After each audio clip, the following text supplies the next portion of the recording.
여러분 안녕하십니까? 정치내비게이션의 아나운서 정승조입니다. 세월호 침몰 사고에 대한 책임을 지고 정홍원 국무총리가 사의를 표명했습니다. 정 총리는 국정 운영에 부담을 줄 수 없다는 생각에 사퇴할 것을 결심했다고 밝혔는데요. 사고 예방과 초동 대처, 수습 과정의 문제점 등에 대한 정부의 책임을 인정하는 사과 차원일 겁니다.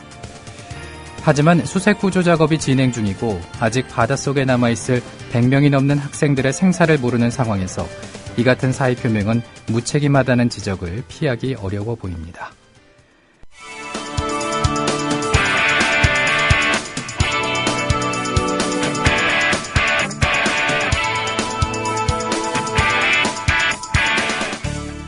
현장성과 깊이가 다른 정치 해설. 지금 여러분께서는 정치 내비게이션을 듣고 계십니다. 진행의 정승조 아나운서입니다.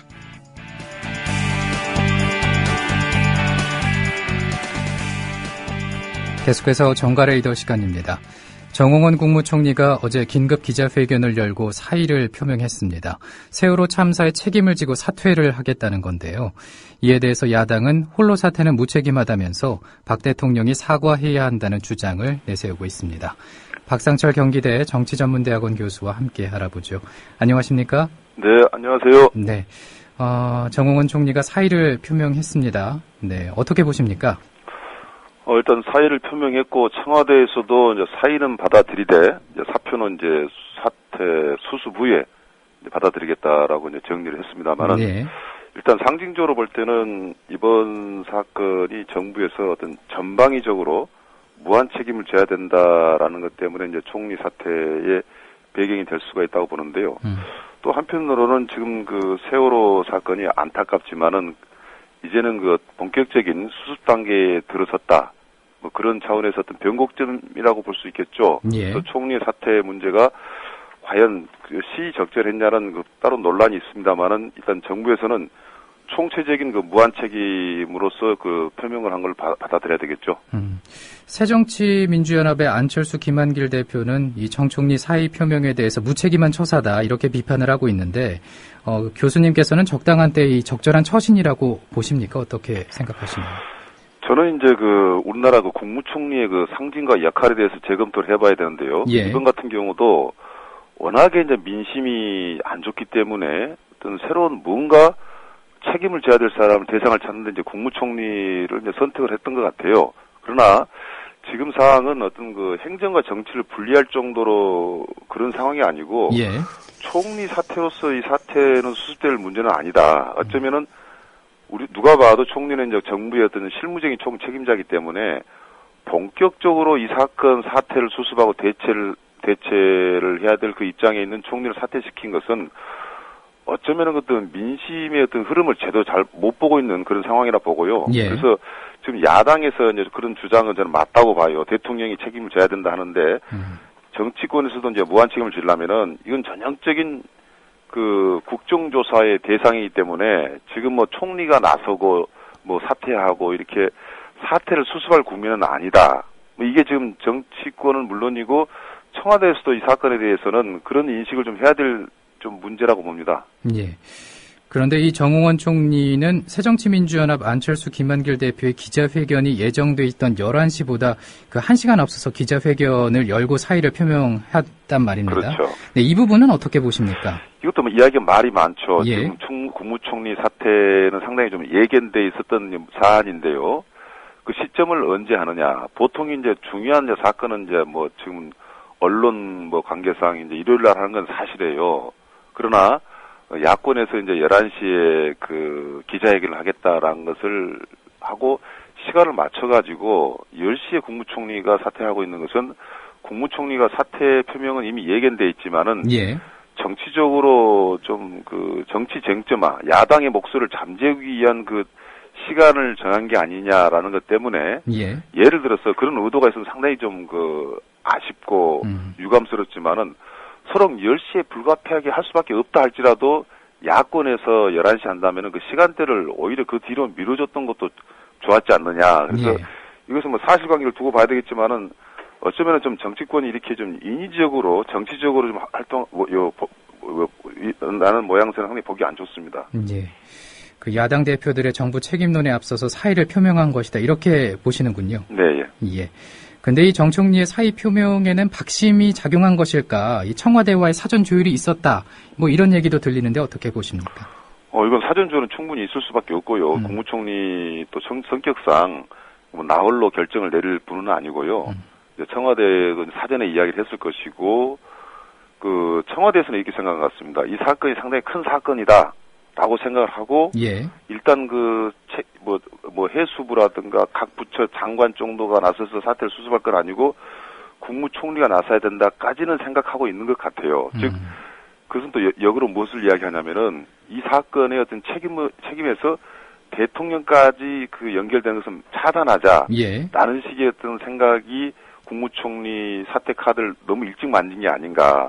어쩌면 좀 국무총리 입장에서는 이 사건은 어쩌면 우리 사회가 갖고 있는 구조적인 어떤 그 비리나 모순에서 나오는 사건이기 때문에 예. 이것을 어떻게 수습하냐가 굉장히 중요해서 국무총리의 본격적인 역할은 지금부터인데 너무나 빨리 어떤 민심을 잠재우는 민심을 달래는 용도로서 국무총리 사태를 찾은 것은 정치적으로 상당히 좀 시적절하지는 않았다고 봅니다. 예. 그러면은 이 정 총리가 사퇴한 걸로 끝이 날까? 아니면 내각 총사퇴까지도 이어질 수 있지 않을까라는 생각도 해보게 되는데요. 어떻습니까? 네, 그렇죠. 국무총리가 사퇴를 표명했다는 것은 어떻게 보면은 제2의 조각에 가까운 그 내각의 사퇴가 줄 이어질 수밖에 없고요. 예.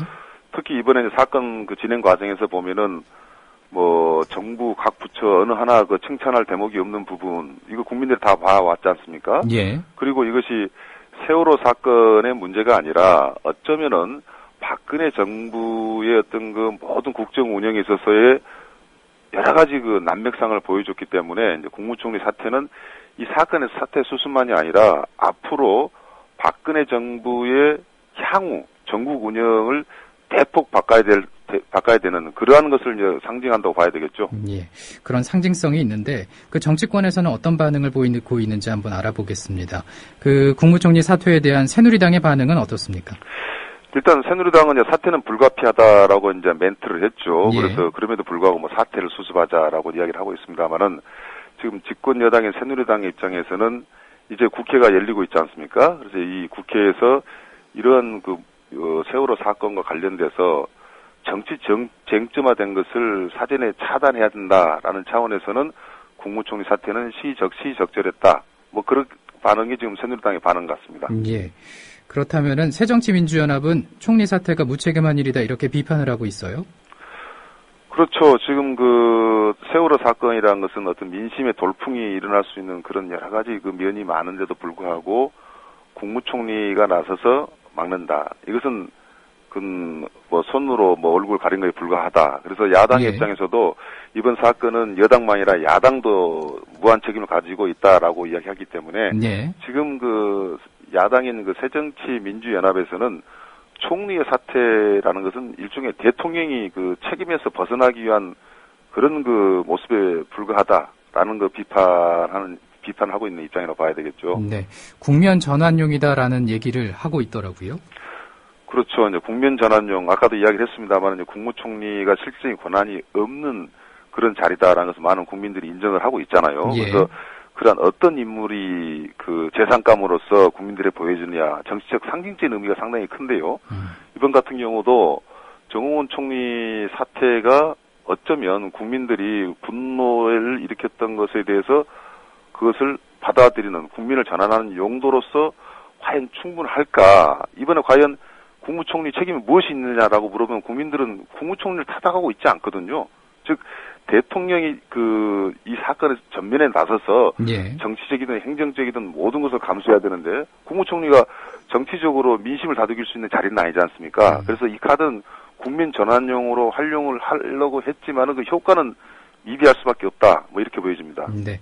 앞서 뭐 새정치민주연합 쪽의 박광원 대변인이 이제 이 국무총리의 사퇴에 대해서 국면 전환용이다 이렇게 얘기를 좀 전해드렸는데 이 새정치민주연합의 비판, 궁극적인 비판은 뭐라고 보십니까? 역시 대통령의 사과죠. 즉 이번 사건이 이제 일어날 수밖에 없던 것들, 또 향후 이 사건을 수습해가는 데 있어서 대통령이 나서야지만이 해결해야 될 문제가 많습니다. 단순하게 해양의 안전 운행만이 아니라 지금 현재 정부의 어떤 그 여러 가지 강요라든가 정부 시스템 그 자체가 전혀 국민의 그 민심과 벗어나게 너무나 많기 때문에 예. 이러한 것을 고치기 위해서는 대통령이 나서야 된다. 즉 정치권, 집권 여당에 있는 그 새누리당과의 모든 총체적인 반성이 필요하다는 측면에서 국무총리가 아닌 대통령의 사과와 반성을 요구하는 거라고 봐야 되겠죠. 그런데 과연 이 박근혜 대통령이 사과를 할 것인가? 그게 또 궁금해지는데요. 어떻게 생각하십니까? 대통령의 입장에서는 단순한 그 사과 자체는 너무나 그 작은 요구라고 보고요. 이 사건이 이제 앞으로 향후 본격적인 이제 수습 국민에 들어서는데 그 수습에는 유가족에 대한 대처는 하나 일부분에 불과하다고 봅니다. 어쩌면은 우리 대한민국의 그동안의 그 국정 운영이라든가 나라 살림 자체가 너무나 큰 문제가 있고 기성 세대에 대한 비판의식, 자아 반성, 이런 것들은 대통령이 나서서 많이 그 이야기할 수 있는 그런 소재이기 때문에 예. 대통령이 어떤 반성과 사과 차원보다는 정말 이 사건에 대해서 무한 책임을 가지고 우리나라 전체의 어떤 기본적인 시스템을 바꿔야 된다라는 차원에서는 대통령이 나서지 않는다면 그 자체가 이상한 거라고 봐야 되겠죠. 당연히 나서야 되는 것으로 보인다라고 네. 말씀하시는 거죠. 근데 그 지지율 반전을 위해서 박 대통령이 사과를 할 수도 있지 않을까 이런 생각도 드는데 이제는 그런 건 좀 삼가해야 될 것 같아요. 이번에 보면은 국민들이 얼마나 무섭습니까? 대통령이 진위 여부를 떠나서 뭔가 일을 하고 있다고 하면은 엄청난 지지율을 보인단 말이에요. 거의 70%까지 가까이 지지율을 보였는데 예. 어제 여론조사 정확하게 여론조사 기관을 이야기를 해야 되겠지만은 처음으로 30%대가 보이는 지지율이 나왔다는 것은 30%대. 국민들이 네. 대통령에 대해서 이 사건은 정말로 그 대통령이 나서서 본격적으로 그 이야기를 하고 부딪혀라라고 요구를 한 겁니다. 그런데 혹이라도 그 정치적인 제스처 차원에서 나섰다가는 그 역풍이 더 클 수도 있기 때문에 대통령은 국무총리 사퇴로서 이 사건이 수습됐다고 생각하면은 큰 착각이라고 봐야 되겠습니다. 네. 앞서 이 박 대통령의 지지율이 30%대로 떨어졌다 이렇게 말씀을 해주셨는데 그 여당인 새누리당의 지지율도 좀 하락을 하고 있죠. 그렇죠. 이제 대통령과 집권 여당이 그동안에 국민들에게는 많은 지지를 받았던 건 사실입니다. 그 이면에는 야당이 제대로 역할을 못했기 때문에 여당의 지지율이 높아지는 반사이익도 있었지만은 예. 이번 사건 수습 과정에서는 이제 국민들은 대통령과 집권 여당의 역할만 보는 거예요. 야당보다도. 그래서 집권 그 여당의 능력이 이것밖에 되지 않느냐라는 것 때문에 지지율이 이제 본래의 모습을 보이는 거죠. 예. 그 야당도 바로 이 순간에 이것을 이 여당이 못한 것을 야당이 할 수 있다는 걸 보여줬을 때 국민들의 민심이 이제 움직일 수 있는 것인데 지금이 여당에 대한 그 지지율이 낮은 것은 순간적인 국민들의 어떤 분노일 수도 있고 이것이 과연 어떻게 갈 것이냐라는 것은 정치권에서의 어떤 그 여야 간의 이 사건과 관련된 여러 가지 행적에서 또 요동을 칠 수밖에 없다고 봅니다. 네. 여야 모두 이제 지방선거 경선을 앞두고 이제 일정을 재개할 움직임을 보이고 있는데 그 여야 모두 경선 일정은 재개하지만 어떻게 선거를 치러야 할지 고민이 깊을 것 같습니다. 그 여야 양당 어떤 선거 전략을 가지고 나올 수 있을까요? 한때는 그 선거 연기론까지 나왔어요. 저는 개인적으로 참으로 어리석은 이야기라고 이야기했는데요. 어떤 일이 있어도 정치는 계속 진행될 수밖에 없는 문제고요. 예. 그리고 기존의 정치, 즉 국민들에게 말의 성찬을 보이는 화려한 정치 선거 운동은 할 수 없는 것은 바로 그 현실이라고 받아들여야 되고요. 특히 6월 4일 전날 49제라고 이야기를 하지 않습니까? 그러면 겸허하게 이런 상태에서 국민들의 어떤 그 심판을 기다리는 여든 야든 이제는 말의 성찬과 그 선거 운동 같은 그런 현란한 모습이 아니라 정책적이고 조용한 그런 그 정치를 함으로 해서 국민의 저는 심판을 받아야 될 때가 됐다고 보고 저는 국민들도 너무 실이 빠져서 정치까지 그 무관심하게 되면 이걸 해결할 수 있는 방향을 잡아주지 않거든요. 예. 그래서 적극적인 정치 참여가 그 국민들도 정치에 대해서만큼은 정치할 때는 해야 된다. 이런 이야기를 하고 싶습니다. 정치를 할 때는 해야 한다. 네. 근데 그 주말 내내 이 세월호 사고와 관련해서 수색 작업은 진전을 보이지 않고 있고 또 실종자 가족들과 온 국민은 이 비통함이 점점 더해지고 있는데 이런 상황에서 여야 정치인들 경선 일정을 재개하는 게 오히려 역풍을 맞지 않을까. 그래서 상당히 조심스러울 것 같습니다. 그렇죠. 이제 경선 모습이 좀 달라질 수밖에 없죠. 예를 들어서 무슨 전당대에 가까운 컨벤션 효과를 노리기 위해서 뭐 경선을 갖다가 치열하게 치르기보다는 뭐 여론조사 방식으로 치른다든가, 특히 이제 뭐 서울시장 이 새누리당의 서울시장 경선 같은 경우는 오래전부터 상당히 좀 격렬하고 어떤 그 이슈를 일으킬 수 있는 그런 경선으로 봤지만은 상당히 시간이 연기가 됐습니다. 그래서 뭐 다음 달 뭐 5월 12일 날 경선이 이루어지고, 그래서 전반적으로 조용하게 경선을 칠 수밖에 없고, 각 당에서도 이제 공천 절차의 시간상 상당히 조급한 그런 일정을 보내는 것이 지금 현재 여야당의 사정이라고 봐야 되겠습니다. 네. 그리고 세월호 사고 얘기를 하지 않을 수가 없는데, 이 세월호 침몰 사고가 건국 이래 최대 참사라고 하고, 또 혹자는 6.25 전쟁 이후에 가장 큰 상처를 남긴 사건이라고 얘기를 하고 있습니다. 교수님께서는 이번 세월호 참사, 무엇이 이런 대형 참사를 낳았다고 보시는가요? 참으로 여러분들 이야기할 때가 이제 너무나 이제 많습니다만은, 어제 밤에 현지에 다녀온 사람 가슴 아픈 얘기를 하나 들은 적이 있어요. 예. 안산 단원고가 아니고 만약에 강남의 파라군의 그 고등학교에서 이런 사건이 생겼으면 과연 이렇게 허망하게 시간들을 보냈을까라는 그 현지에 있는 사람들 안타까운 이야기를 들었거든요. 예. 이번 사건을 보면요, 인재입니다. 즉 이 사건을 낳는 것까지도 우리가 이해를 한다 칩시다. 예를 들어서 선원들이 자기들 마음대로 그냥 이 승객들이 죽는 것을 방관하면서 탈출해보는 이런 모습들 뭐 많은 것을 지적할 수 있지만은, 이 사건을 수습해가는 과정에서 정부는 무엇을 했으며 기성세대들의 역할, 뭐 현지에서 오직 하면은 구호품을 아직도 무슨 뭐 절도하는 사람도 나오고 페리벨 그 만태가 보이고 있지 않습니까? 예. 이것은 이런 것들은 뭐냐면 우리나라가 OECD에 가입됐다라는 이야기는 하지만은 정신적으로는 시민 의식은 너무나 미개 수준에 있기 때문에 근본적으로 국민들이 그동안에 정치로 부딪힐 줄만 알았지, 이념적으로 싸울 줄만 알았지 국민의 공동체 의식이 전혀 없다는 것. 이런 것은 과연 누가 근본적으로 바로 세울 것인가. 정말로 이건 굉장히 근본적으로 우리 사회를 새롭게 봐야 된다는 그 시점으로 봐야 되기 때문에 방금 우리 아나운서가 이야기한 대로 6.25보다 더 무서운 참사일 수도 있다라는 이야기가 나오는 거라고 생각합니다. 네. 그렇다면은 그 근본적인 대책은 어디서 찾아야 할까요? 물론 이제 법적으로라든가 여러 가지 정치적인 그 시스템을 갖다 완비시킨 것도 중요하지만은, 저는 정말 이제 우리 사회가 보통 국가, 뭐 선진 국가라고 하면 거기에 맞는 민주시민 교육이 있어야 된다. 예를 들어서 이번 사건을 당하더라도 모든 여건과 장비가 여러 가지 할지라도 선장이 자기 역할을 하고 선원이 자기 역할을 하고 이런 모습만 보였더라도 사건에 대해서 우리 국민들은 이렇게 원통하지 않을 거라고 생각합니다. 그래서 예. 국민 전체, 특히 정치권이 정쟁에만 매달리고 있는 모습을 이제는 좀 수신임제 하고 있거든요. 그래서 이번 사건은 우리는 세대의 안타까움을 많이 받지 않습니까? 그렇기 때문에 정치권부터 이 사건을 정말로 진솔하게 받아들이고 여러 가지 대책이 있겠죠. 찾아야 된다고 생각합니다. 예. 오늘 여기까지 듣겠습니다. 고맙습니다. 네. 지금까지 박상철 경기대 정치전문대학원 교수와 함께했습니다. 국민 라디오와 국민 TV를 다시 읽고 듣고 보실 수 있습니다. 대한민국 공정언론의 산실, 미디어 협동조합이 만든 인터넷 신문. 기자들이 현장에서 보내온 생생한 속보, 전문가들의 깊이 있는 분석. 국민 TV 뉴스. 국민 TV 뉴스. 국민 TV 뉴스. 국민 TV 뉴스. 공정 뉴스의 관문 news.국민.tv. 지금 접속하세요. 국민 라디오 정치 내비게이션 듣고 계십니다. 현재 시각이 7시 23분입니다. 정치 내비게이션 마지막으로 기자회견장에서 전해드리면서 인사드리겠습니다. 미국 오바마 대통령 방한과 관련해서 정의당 이정미 대변인의 브리핑 준비했습니다. 내일 아침 7시에 뵙죠. 오바마 대통령의 이번 동아시아 순방이 한반도와 동아시아가 갈등을 벗고 평화로운 질서를 창출하는 계기가 되기를 바랍니다.